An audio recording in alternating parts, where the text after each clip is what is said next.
Hello, എല്ലാവർക്കും നമസ്കാരം. ഞാൻ സക്കീർ ഹുസൈനാണ്. ഇന്ന് ഡിസംബർ 4 വ്യാഴാഴ്ച. മാർക്കറ്റിനെ സംബന്ധിച്ചിടത്തോളം 26,000 എന്നുള്ള സൈക്കോളജിക്കൽ ലെവലിന് മുകളിലാണ് ക്ലോസ് ചെയ്തിരിക്കുന്നത്. മിക്സഡ് ആയ ആഗോള സൂചനകളും അതുപോലെ തന്നെ നാളെ നടക്കാനിരിക്കുന്ന RBIയുടെ മോണിറ്ററി പോളിസിക്ക് മുമ്പുള്ള ജാഗ്രതയും കാരണം ഇന്ന് ഇൻഡെക്സുകൾ ഫ്ലാറ്റായി ക്ലോസ് ചെയ്തു. രൂപയുടെ മൂല്യത്തകർച്ചയും അതുപോലെ തന്നെ FISന്റെ തുടർച്ചയായ വിൽപ്പനയും നമ്മുടെ മാർക്കറ്റ് നേരത്തെ ക്രിയേറ്റ് ചെയ്ത റെക്കോർഡിൽ നിന്നും താഴോട്ട് പോയി. എന്നിരുന്നാലും RBI നിരക്ക് കുറയ്ക്കുമെന്ന പ്രതീക്ഷകൾ വന്നതോടെ ചെറിയ തോതിൽ രൂപയ്ക്ക് ഒരു റിക്കവറി ചാൻസ് സാധ്യമായിട്ടുണ്ട്. ഇത് ഇൻഡെക്സുകൾക്ക് മാർക്കറ്റ് ക്ലോസ് ചെയ്യുന്നതിന് മുമ്പായിട്ട് സ്റ്റേബിളായി നിൽക്കാൻ സഹായിച്ചു. അതുകൊണ്ടാണ് ഫ്ലാറ്റിൽ ക്ലോസ് ചെയ്തത്. അല്ലെങ്കിൽ ഇന്നും നെഗറ്റീവിലേക്ക് പോയേനെ. അതുപോലെ തന്നെ ഫെഡ് നിരക്ക് കുറയ്ക്കാനുള്ള സാധ്യതയും അനുകൂലമായ കറൻസി ടെയിൽവിൻഡുകളും സംബന്ധിച്ച കാര്യങ്ങളൊക്കെ IT സ്റ്റോക്കുകളിൽ ഇന്ന് മികച്ച പ്രകടനം കാഴ്ചവെക്കാൻ സഹായകമായിട്ടുണ്ട്. അതുകൊണ്ട് തന്നെ 4 ദിവസത്തെ തുടർച്ചയായ റെഡിന് ശേഷമാണ് ഇന്ന് സ്ലൈറ്റ്ലി പോസിറ്റീവിൽ ക്ലോസ് ചെയ്തിരിക്കുന്നത്. IT സ്റ്റോക്കുകളിൽ ഒരു ബൈ പ്രഷർ വന്നതോടുകൂടി സെൻസെക്സും നിഫ്റ്റിയും ഗ്രീനിലേക്ക് എത്തുകയായിരുന്നു.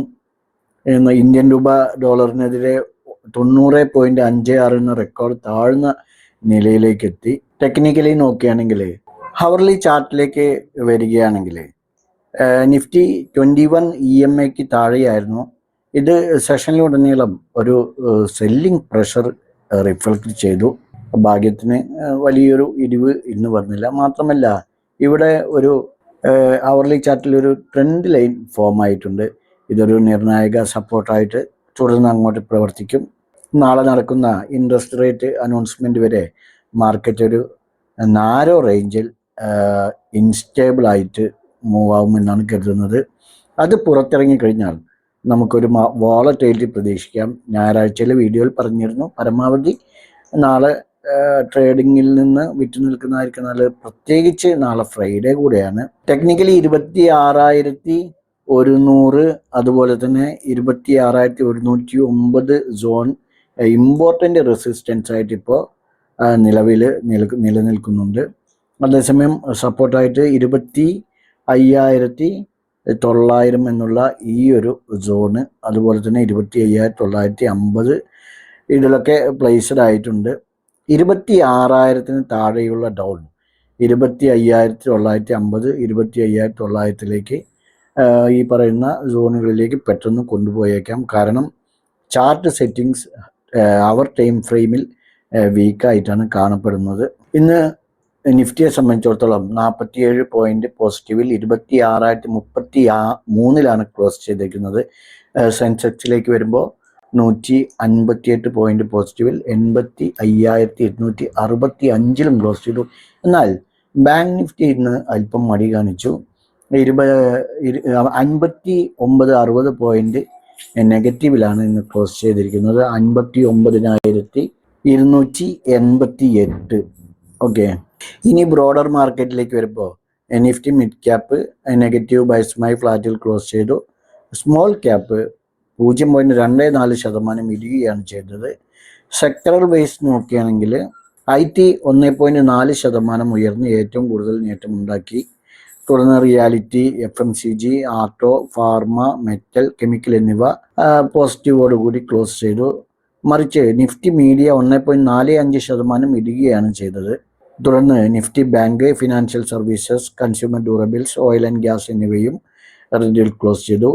നിഫ്റ്റിയിൽ TCS, SBI ലൈഫ് ഇൻഷുറൻസ്, അതുപോലെ ടെക് മഹീന്ദ്ര, അദാനി എൻ്റർപ്രൈസസ്, ഇൻഫോസിസ് ഇവയടക്കം ഇന്ന് 35 സ്റ്റോക്കുകൾ ഗ്രീനിലാണ് ക്ലോസ് ചെയ്തിരിക്കുന്നത്. അവയിൽ ഈ പറഞ്ഞ 5 സ്റ്റോക്കുകൾ 1.20 മുതൽ 1.55 വരെ പോസിറ്റീവിലാണ് ക്ലോസ് ചെയ്തിരിക്കുന്നത്. എന്നാൽ ഇന്ന് ബാക്കിയുള്ള 15 സ്റ്റോക്കുകൾ റെഡിൽ ക്ലോസ് ചെയ്തപ്പോൾ ഇന്റർഗ്ലോബ് ആവിയേറ്റും ഇത് കണ്ടിന്യൂ ഇപ്പോൾ റെഡിലാണ് ക്ലോസ് ചെയ്തുകൊണ്ടിരിക്കുന്നത്. ഫാളായിക്കൊണ്ടിരിക്കുകയാണ്. ഇന്റർഗ്ലോബ് ആവിയേറ്റ് 2.84% ഇന്ന് മാത്രം ഇടിഞ്ഞിരിക്കുന്നത്. കൂടെ എറ്റേണൽ, ഹിൻഡാൽകോ, അതുപോലെ Maruti Suzuki, Kotak Mahindra bank. Maruti Suzuki ഇന്നലെയും റെഡിലാണ് ക്ലോസ് ചെയ്തിരിക്കുന്നത്. ഇവയെല്ലാം തന്നെ 0.5% മുതൽ 0.25% വരെ ഇടിവ് രേഖപ്പെടുത്തി.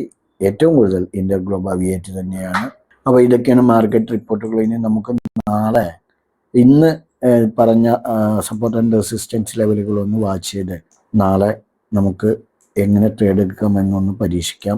നോക്കൂ, ഇന്ന് നമ്മുടെ സപ്പോർട്ട് ആൻഡ് റെസിസ്റ്റൻസ് ലെവലിനകത്താണ് ബാങ്ക് നിഫ്റ്റി ട്രേഡായിരിക്കുന്നത്. രാവിലെ ഓപ്പൺ ചെയ്തത് ഈ സപ്പോർട്ട് ആൻഡ് റെസിസ്റ്റൻസിനകത്ത് തന്നെയാണ്. അതിനുശേഷം 10:15 കൂടി അപ്സൈഡിലേക്ക്, അതായത് റെസിസ്റ്റൻസ് ലെവൽ ക്ലോസ് ചെയ്തെങ്കിലും പിന്നീട് ഇവിടെ ഒരു ഈവനിങ് സ്റ്റാർ ക്രിയേറ്റ് ചെയ്ത് നേരെ ഡൗൺ സൈഡിലേക്ക് വരികയാണ് ചെയ്തത്. ഓക്കെ, അതുകൊണ്ട് തന്നെ നമുക്കിന്ന് ബാങ്ക് നിഫ്റ്റിയിൽ എൻട്രി ലഭിച്ചിട്ടില്ല.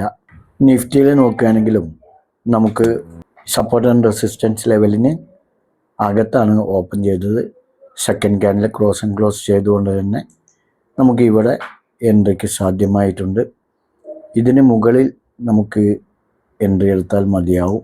ഇതിന് മുകളിലാണ്, അതായത് ഈ ക്യാൻഡിൽ അല്പം താഴേക്ക് വന്നതിന് ശേഷം ഗ്രീനിൽ ക്ലോസ് ആയതുകൊണ്ട് തന്നെ നമുക്ക് ഇവിടെ നിന്നും എൻട്രി സാധ്യമായി. അതിനുശേഷം 70 പോയിന്റോളം പോസിറ്റീവിൽ റാലി നടത്തിയിട്ടുണ്ട്. ഏതായിരുന്നാലും നിഫ്റ്റിയിൽ ചെറിയ തോതിലുള്ള പ്രോഫിറ്റ് ബുക്ക് ചെയ്തിട്ടുണ്ടാകുമെന്ന് പ്രതീക്ഷിക്കുന്നു. ഓക്കെ, അപ്പോൾ ബാങ്ക് നിഫ്റ്റിയിൽ നമുക്കിന്ന് എൻട്രി ലഭിച്ചിട്ടില്ല. നിഫ്റ്റിയിൽ ചെറിയൊരു എൻട്രി ലഭിച്ചു. നാളെ നമുക്ക് 26,100 എന്നുള്ളത് റെസിസ്റ്റൻസ് ആയിട്ട് വാച്ച് ചെയ്യാം. അതുപോലെ സപ്പോർട്ടായിട്ട് ഈ ഒരു സിങ് സോൺ 25,960. നിഫ്റ്റിയിൽ നിങ്ങൾക്ക് നാളെ ഈ ഒരു 2 റേഞ്ചുകൾ വാച്ച് ചെയ്യാവുന്നതാണ്. ബാങ്ക് നിഫ്റ്റിയിലേക്ക് വരുമ്പോൾ നമുക്ക് റെസിസ്റ്റൻസ് ആയിട്ട് 59,550 59,550 ആകുമ്പോൾ സപ്പോർട്ടായിട്ട് 59,060. ഓക്കെ, ഈ 2 സപ്പോർട്ട് ആൻഡ് റെസിസ്റ്റൻസ് ലെവലുകൾ ബാങ്ക് നിഫ്റ്റിയിലും വാച്ച് ചെയ്യാം. ഈ 2 ഇൻഡെക്സുകളും നിങ്ങളുടെ ട്രേഡിംഗ് പ്ലാറ്റ്ഫോമിൽ ആഡ് ചെയ്ത് ഈ സപ്പോർട്ട് ആൻഡ് റെസിസ്റ്റൻസ് ലെവലുകൾ മാർക്ക് ചെയ്യുക. ഞങ്ങളുടെ വീഡിയോ എഡ്യൂക്കേഷൻ പർപ്പസിന് വേണ്ടി മാത്രമാണ്. നാളെ നല്ലൊരു പ്രോഫിറ്റബിൾ ഡേ ആവട്ടെ എന്ന് ആശംസിച്ചുകൊണ്ട് നിർത്തുന്നു. ബൈ.